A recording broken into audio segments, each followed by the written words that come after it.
จากอายไปโดนแล้วแต่ว่าน้องแก้วยังอยู่เคียงอายทุกเมื่อทั้งที่อายได้ทำผิดอย่างล้นเลยกลับมาทุกมือน้องก็ตอนหับทุกครั้งซ้ำแล้วซ้ำต่อน้องยังตั้งใจรออายผู้ว่าหลายใจน้องยังคอยอายบ่ห่างอยู่ในโลกนี้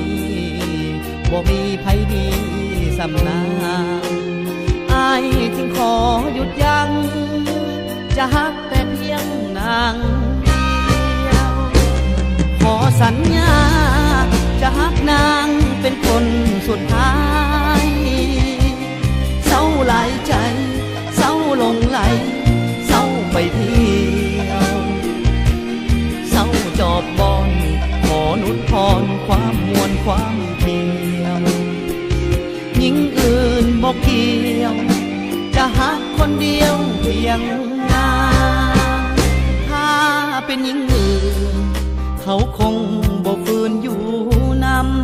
ำทำผิดประจำน้องยังอยู่นำโมตาขอบใจฟ้าที่ส่งให้มาพบหน้าอยากขอห้องดังๆจะฮักนางเป็นคนสุดท้าย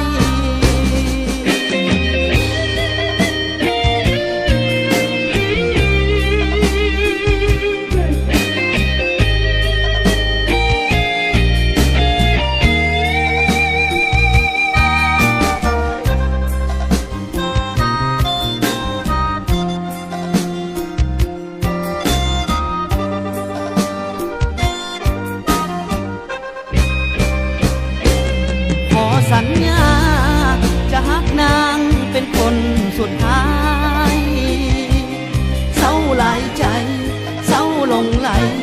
เศร้าไปเที่ยวเศร้าจอบบอนขอนุดพรความมวลความเพียวหญิงอื่นบอกเกี่ยวจะฮักคนเดียวเพียงนางถ้าเป็นหญิงอื่นเขาคงบ่ฝืนอยู่นำทำผิดประจำน้องยังอยู่นำโมตาขอบใจฟ้าที่ส่งให้มาพบหน้าอยากขอห้องดังๆจะฮักนางเป็นคนสุดท้าย